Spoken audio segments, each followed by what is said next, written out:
Hi and welcome to the video. A few people have asked me about this Rico Porsche 928 and how I made the conversion from a sort of a cable operated car to a full radio control one. So I thought I'd do a quick video so that people can see how I did it, and perhaps it'll give you general ideas on how it is that you might convert, radio controlled or non-radio controlled toy cars if you want to give something a go yourself.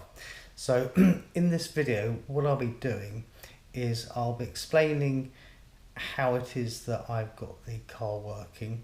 I might just say one or two things about the car itself, and then what I'll do is I'll take the car to pieces so that you can see exactly how I did it. So first of all, the radio control which I'm using with the car is a Grortner MC19. A bit hard to get out. I'll just take it out of its tray. Okay, that's it. Now this I bought quite cheaply from a model show a few weeks ago. I think I paid £50 for this unit, and it was actually a 35 megahertz unit. And what I did was I put in a Hobby King Corona 2.4 gigahertz conversion module. I'll just briefly show you inside what's going on. And so what we have is we have the 2.4 aerial, and it's going down to the board here with all the clever stuff in it, which does the 2.4 gigahertz. And then what I did was, there's a cable here, and there are loads of places to see on the internet, look it up. Basically you find the I think it's the PPM signal cable, which in this case is the second one from the left. I took a negative from here, and because this unit requires a relatively high voltage, and the voltage of around 10 volts of the power pack here, I actually just took a positive off the on-off switch, and that got the thing working, and it works perfectly. And because of the spacing of the holes of where the buttons go, conveniently I was able to put the bind button, which is on the board, with the light that tells you that it's working in the first couple of holes here up in the options tray at the top. Let's put this back on. Now the original radio I think is a 12 channel unit, and the Corona unit is only 8 channels, but for my purposes that's absolutely fine, and I have managed to use all 8 channels of this radio in controlling the car. So the first thing I'll do is I'll just show you how I switch the car on. So first of all, radio goes on, and you'll see that the light here indicates that the 2.4 unit is working. Something quite good about this radio is that if you push this button here, it's a full computer radio with 20 channels, but it's quite old. I think it's about 2007. If you push the button here, you can actually see what all of the different channels are doing, which is really handy for setting it up. And I did actually use some mixers as well. We'll probably come on to that in a minute. So the first thing that I do is turn the radio on. The second thing which I do is I've put the power to the main speed control in the car in the switch position, which is the same as where the Porsche had it originally, and I turn that on, and for some reason the sound unit likes to start at the same time. It will stop in a moment.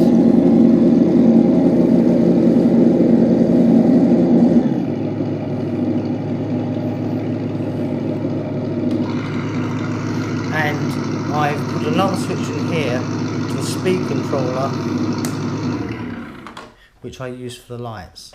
The sound unit inside there, I don't know if you can see it, is an ESS1 programmable unit. They're usually fairly easy to get hold of on eBay, and you can download any sounds you like, and I went for a V8 engine sound. And just to show you how the various operations work, on this stick here I'm using it to control the lights. Now the lights have got a motor and a gearbox that you'll see in a minute, and what happens is when the lights reach a certain point, it puts the voltage across and it turns the lights on as well. So for up, we go up. And the nice thing about this is, because I just put a cheap speed controller, probably cost about £5 or something, is that you can actually move it very slowly, which I quite like. And once the motor reaches the end of its travel, it just slips on the gear, so there's no danger of breaking anything. And then what I did was, the engine sound I've actually put on a channel which I linked to this knob here. What this does is it first of all, it allowed me to limit the range of the motor, because they tend to rev much higher than you would want in something like this. So I actually reduced the range, and then what I'm doing is I'm using a mix which I turn on and off with the switch here to map from the throttle to the sound unit, which means that with the switch up, this one here, I can move the car backwards and forwards without the sound unit turning on. If I was to put the switch down here and push the button up, you get the engine startup sound. I won't do that again because we have to wait for it to stop, otherwise you would hear me. So throttle I put onto this stick here. The steering, which is fully proportional, I've also put onto that stick. So as I said, I've got the throttle channel here. What it also allows me to do is, if I set the throttle just beyond the neutral point, the engine won't cut out after 10 seconds of sitting there still, because it thinks that the throttle's engaged. So that's quite a useful way to do it, to actually separate the channels as well as being able to control whether or not it's doing it or not. Over here I put the side lights on, so you've got the sort of white lights at the front,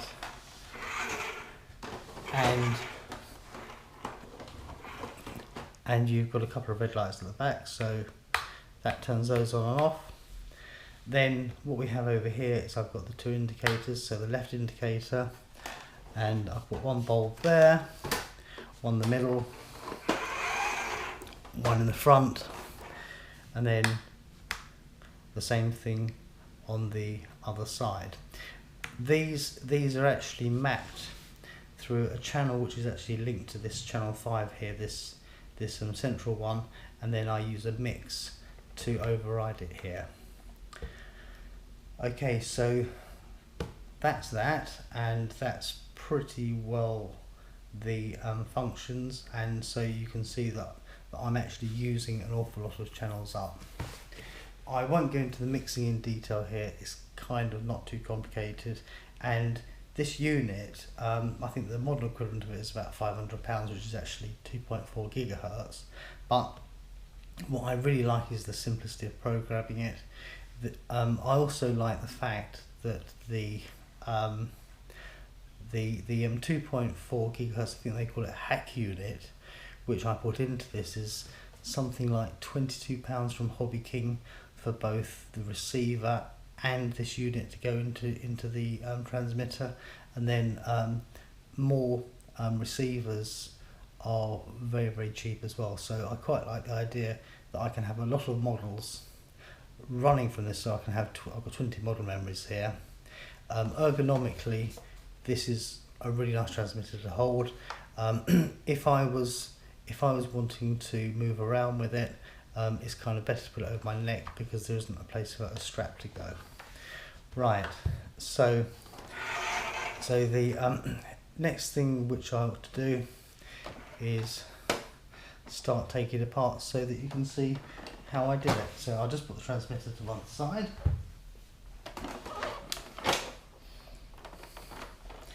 Right, this car, I think that they were made in around about 1980, which is the time when the 928 Porsche was being made like this as well, the real car. And what I've noticed is generally the build quality is so good that you can take the thing apart without breaking it. Everything is kind of screwed together or comes off easily, and that makes it a really good project for this sort of conversion.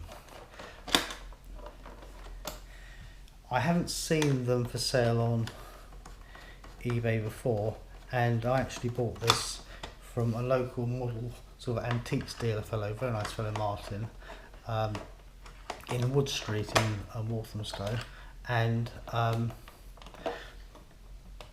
was able to pick it up for a good price. Right, I'm going to stop talking now and take all the screws out, and we'll fast forward through this bit.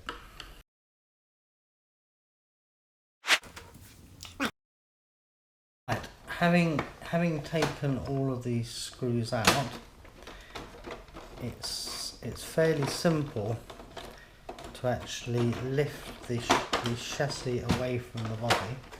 Now I'm doing this very carefully because I've got a lot of cables between the two, and there you go. So what I did in particular is all of the cables that go from the chassis to the car, I put plugs on. Now whenever you do something like this, while you're doing it, it's kind of fine because it's easy to remember what's going on. But if you're ever to take it apart and try and reassemble it, it will be quite a nightmare. So what I do is I wrap a piece of Tamiya thin masking tape for painting with. I wrap it around, and then I use a small permanent marker and I number each of the connections. So you might be able to see that this one here, number 3, number 3. Something sounds like it's complaining, so I'll put that back in again. I'm using 3700 6-volt battery. I stuck with 6 volts because that's what the original controller had, and I didn't want to go blowing the lights or doing any harm to the motors. So I'm guessing that the thing would work on 6 volts because it originally came with 4 large, I think, D-cell batteries in the hand controller. The motors and the gearboxes, so you've got a motor here for the main drive and another little one up here. They're about 370 size motors for the lights. Seem to be quite good quality. All I've had to do is just put a little bit of oil on them. So here is the main speed controller. I used just sort of a box standard Tamiya one, mainly because I wanted the double tap reverse, because that's what gives me the brake lights and the reverse lights. And the steering mechanism, you'll see here, is quite an interesting affair, but it's kind of quite effective and it gives you quite a tight turning circle. What I did was I just used a standard Futaba servo and stuck it down with lots of heat glue, and that seems to hold it fairly solidly. And so if I just lift up the wheel slightly, you can see the motor going. Then in here, if I was to raise the lights, you can see how that goes. And that's all that. What else to tell you? Right, so here's the receiver, and it's getting its power from this speed controller. There's a little speed controller tucked up in here, which is the one that controls the lights.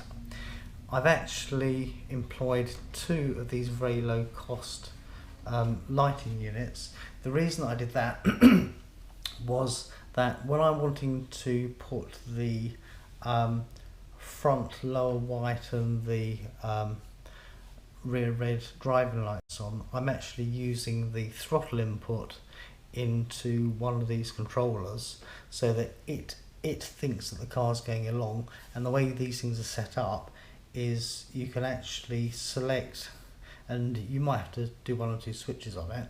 You can actually select it so that when a car is going forward, the lights come on. In this case, it's when it's receiving that input from the transmitter, it thinks the car's going forward, so it turns the lights on. So it's a very cheap and easy way of getting an LED light switch.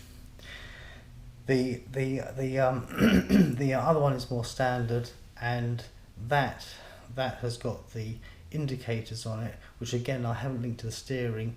They've got their own channel, and they are linked to the throttle too, which means that when the car first receives a backward instruction, i.e. the brakes go on the motor, it will put the brake lights, the rear red brake lights on the back of the car. When you do the double tap to go backwards, the second time it gets the backward signal, it puts on the white reversing lights, and that's how that's done. That's probably all the explaining needed to be done for it. The only other thing I'd say about this car is, well, apart from the fact I really like it and it's pretty unique, I do prefer hard bodies to the Lexus shells, to be honest, for this sort of thing, and I don't mind the fact the car's really slow. The tires are rock hard, there's no differential, but I kind of like it. Something really nice about the body is that not only is it a good shape, but actually it's painted on the outside, so it isn't like red plastic. Yeah, actually there is one other thing that I would say, and that is that with the front and rear lights, what I did was I got some little plastic mirror. I'm not sure where I got it from, it was my bits and pieces box, and I actually chopped it up and I made the back of the lights, and for each bulb I put in separate sort of bits to separate out the lights, and you maybe see here, and that way the lights don't affect each other. So if I just put on the rear main lights, they're there. Now if I was to put the brake lights on, I'll just lift up this, you pull it back, you get the brakes, and you put it back again, and you get the reverse lights. Okay, let's get it back together again. Hope you enjoyed the video and got something from it. I enjoyed doing this as a project. It probably only took me a week to do.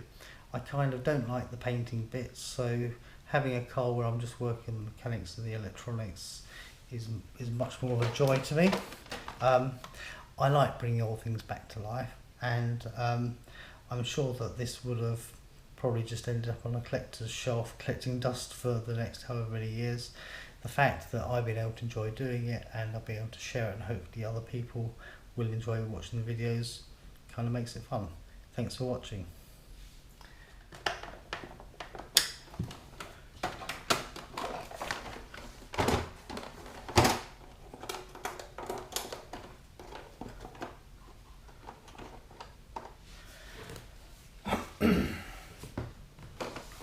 Right, and probably the last thing that I should have said is that in here I've actually included a charging lead for the battery, so that I don't have to take the battery out every time I want to charge it. Okay.